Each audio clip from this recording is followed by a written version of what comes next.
Oggi è partito questo nuovo servizio rivolto ai medici di medicina generale. Cosa vi aspettate? Cosa si aspetta come ufficio?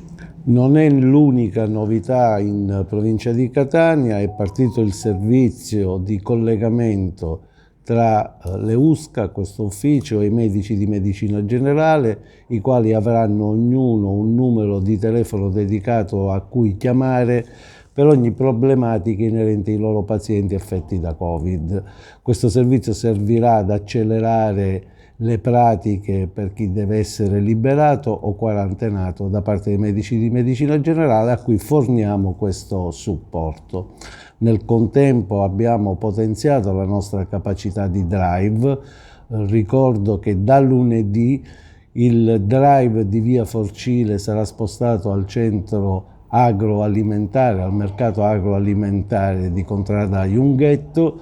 In Via Forcile rimarranno solo i tamponi programmati per chi deve avere un provvedimento di fine isolamento.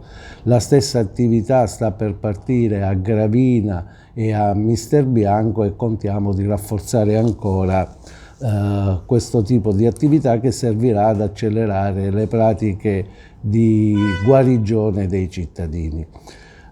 E poi c'è un'altra attività che riguarda invece le vaccinazioni in ambiente scolastico.